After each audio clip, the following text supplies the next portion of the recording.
మన బద్ధ శత్రువు పాకిస్తాన్కి ఇలాంటి ఒక సిట్యువేషన్ వస్తుంది అని మనము ఊహించి ఎన్నో వీడియోస్లో మాట్లాడాము. ఇవాళ ఇది ఒక రియాలిటీ. అంటే చైనా దేశం నుంచి ఒక 300 మంది పీపుల్స్ లిబరేషన్ ఆర్మీ వాళ్ళు పాకిస్తాన్లోకి వచ్చి, అంటే వీళ్ళు పాకిస్తాన్ తరఫు నుంచి తీవ్రవాదులను ఎదుర్కోబోతున్నారు అని చెప్పి వార్తలు.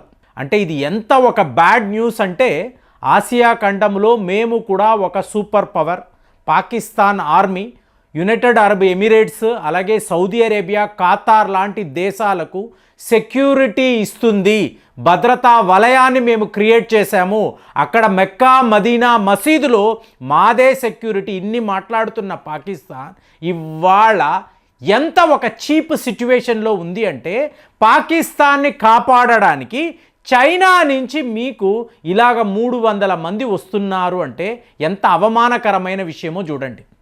అంటే పాకిస్తాన్ ఆర్మీ యొక్క ఆ ప్రైడ్ అంటారు చూసారా, మేము చాలా చాలా శక్తివంతమైన ఆర్మీ మాది అని చెప్పుకుంటారు చూసారా, వాళ్ళు ఇలాగ ఈ తీవ్రవాదులతో పోరాటము చెయ్యలేక మేము ఓడిపోతున్నాము, సో మాకు సహాయంగా చైనా నుంచి మీ సైన్యాన్ని పంపించండి. ఎంత ఒక దరిద్రమైన విషయం అంటే, చైనా లిటరల్గా, అంటే చైనా వాడు ఒక్కసారి ఆ దేశంలోకి వచ్చాడు అనుకోండి, ఇక నాదే ఈ కంట్రోల్ అన్నాడు అనుకోండి, పాకిస్తాన్ చెయ్యగలిగింది ఏమీ లేదు. అంటే ఇక్కడ వీళ్ళు ఐరన్ బ్రదర్స్ అని అంటారు, ఒకరి కోసరం ఒకరు అని మాట్లాడతారు.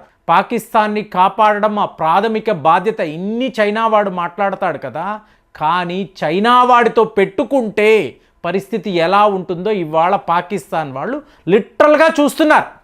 కానీ ఇక్కడ న్యాయము అన్నారనుకోండి, చైనా వైపు ఉంది. 60 బిలియన్ అమెరికన్ డాలర్స్ పెట్టుబడులు, belt and road initiative, China Pakistan economic corridor, so ఇన్ని ప్రాజెక్టులు పెట్టుకొని ఇన్నిన్ని డ్యాములు మీకు, అలాగే పవర్ ప్రాజెక్టులు, బ్రిడ్జులు ఇన్ని కట్టినప్పుడు పాకిస్తాన్ చెయ్యాల్సిన పని ఇవాళ వరకు కూడా వాళ్ళు చెయ్యలేకపోయారు. దాంతో చైనా వాడు పాకిస్తాన్ని ఎలా కొట్టాడు అంటే, నేను ఎప్పుడు ఇదే మాట్లాడతాను, పవర్ రెస్పెక్ట్స్ పవర్ని అంటారు. అంటే చైనా వాడికి ఇవాళ భారత్ ఎంత ముఖ్యమైన ఒక దేశము అంటే, నిన్న కూడా ఇదే మాట్లాడాను, అమెరికా వాడు చైనా మీద ప్రతీకారము తీర్చుకుంటాడు. యూరోప్ యూనియన్ వాళ్ళైతే డైరెక్ట్గా చెప్తున్నారు మాకు చైనా వస్తువులే వద్దు అని. సో ఇప్పుడు ఇవాళ వాళ్ళకి భారత్తో ట్రేడ్ అనేది ఇంపార్టెంట్, మన మార్కెట్ యాక్సెస్ అనేది కావాలి, కాబట్టి డైరెక్ట్ ఫ్లైట్స్ పెట్టండి, మమ్మల్ని అలో చెయ్యండి, మేము భారత్లో వచ్చి వ్యాపారము చేసుకుంటాము.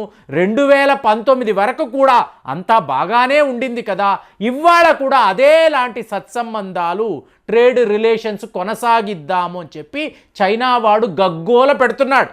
వేరే ఆల్టర్నేటివే లేదండి, లేకపోతే చైనా త్వరలోనే కూలిపోతుంది. అలాంటి ఒక సిట్యువేషన్లో పాకిస్తాన్ వైపు ఎంత దారుణమైన సిట్యువేషన్ అంటే, పాకిస్తాన్ ఏ ఒక ఇష్యూలో కూడా చైనాకు సపోర్ట్గా లేరు. మొన్నటికి మొన్న అక్టోబర్ నెల కరాచీలో జిన్నా ఇంటర్నేషనల్ ఎయిర్పోర్ట్ వద్ద ఒక తీవ్రవాద దాడి, చైనా అఫీషియల్స్, ఉన్నత అధికారులు అక్కడ వాళ్ళ ప్రాణాలను పోగొట్టుకున్నారు. ఖైబర్ పఖ్తూన్ఖ్వా వద్ద ఒక కారు బ్లాస్ట్, మీకు చైనా వర్కర్స్ ఒక డ్యామ్ కట్టడానికి అక్కడ ఉన్నారు, 5గురు మీకు అక్కడికక్కడే మరణించారు. ఇలా వరస పెట్టి చైనా పౌరులు, అఫీషియల్స్ మరణిస్తూ ఉంటే పాకిస్తాన్ అలా చూస్తూ ఉంటే పరిస్థితి ఏమిటి?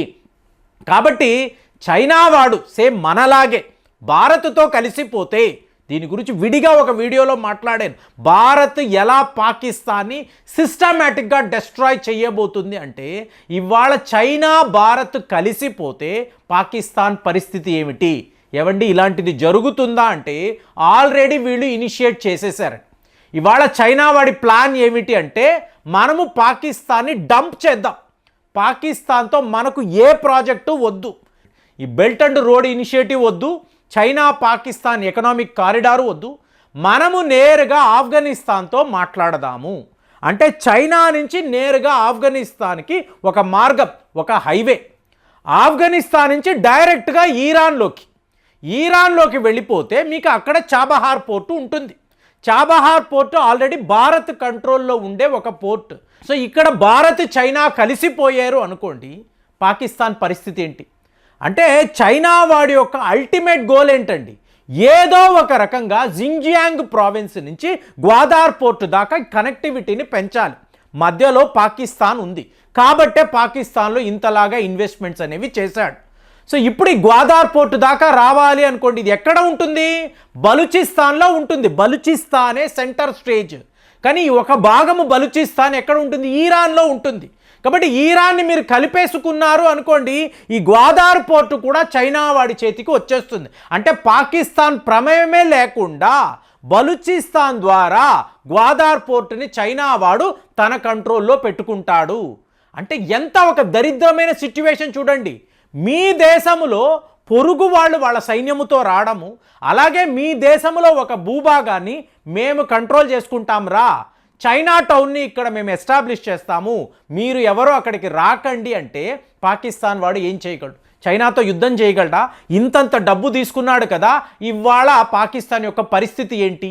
మొత్తము పాకిస్తాన్ ఆర్మీ ఏమీ చెయ్యలేక చేతగాని వాళ్ళుగా మిగిలిపోయి అలా చూస్తున్నారు. ఇక్కడ మీరు గమనించారు అనుకోండి, చైనా వాడి ప్రాజెక్ట్ ఆఫ్ఘనిస్తాన్ అన్నప్పుడు ఆఫ్ఘనిస్తాన్ మన మిత్రదేశం.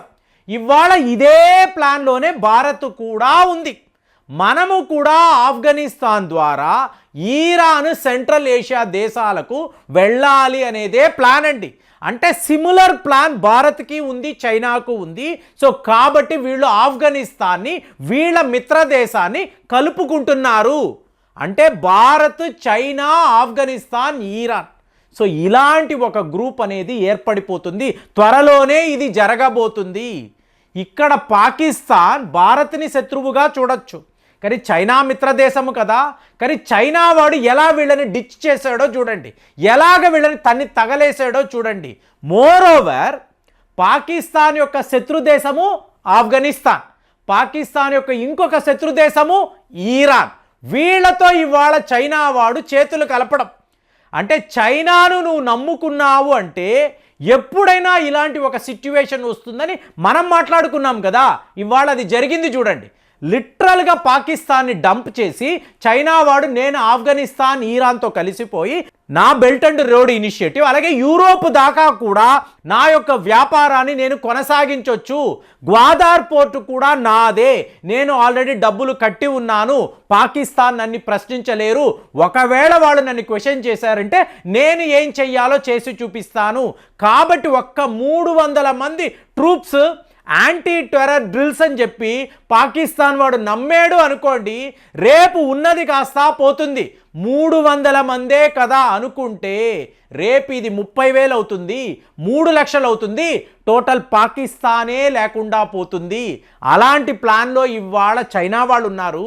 ఇదంతా మీరు గమనించారనుకోండి, భారత్ పదే పదే చైనాను బెదిరించడము, చైనాను నమ్మకండి వీళ్ళు ఎప్పుడైనా ముంచేస్తారు అన్న క్యాంపెయిన్ 2020 నుంచి మనము చేసిన క్యాంపెయిన్, చైనా వాడు లిటరల్గా మనకు లొంగిపోయాడు. అటు అమెరికాకు వెళ్ళలేడు, ఇటు యూరోప్ యూనియన్కి వెళ్ళలేడు. ఎక్కడ నేను వ్యాపారం చెయ్యాలి అంటే ఫైనల్గా భారతే కదా ఉంది, వాళ్ళ దగ్గరికే వెళ్ళి మీకు శరణు కోరాలి, కాళ్ళ బేరానికి వెళ్ళాలని ఇవాళ ఇలాంటి ఒక సిచ్యువేషన్. అంటే మనము ఒకవైపు పాకిస్తాన్ని దెబ్బ కొట్టాము, ఇంకొక వైపు చైనాను ఫైనల్గా మనము లొంగ తీసుకున్నాము అని చెప్పి ఇవాళ పెద్ద పెద్ద నిపుణులు మాట్లాడుతున్నారు. యుద్ధ నిపుణులైతే ఇదొక మాస్టర్ స్ట్రోక్ అని అంటున్నారు. మరి ఇవాళ పాకిస్తాన్పై చైనా దండయాత్ర, తరువాత ఆఫ్ఘనిస్తాన్, ఈరాన్తో వాళ్ళు చెయ్యబోతున్న వ్యాపారము, దీనిని మీరు ఎలా చూస్తున్నారు? ఎంత ఒక ఇంట్రెస్టింగ్ విషయమో చూడండి. మరి దీని మీద మీ కామెంట్స్ ఎలా ఉన్నాయి ఒక్కసారి తెలియజేయండి. మళ్ళీ వచ్చే వీడియోలో కలుద్దాం. జై హింద్.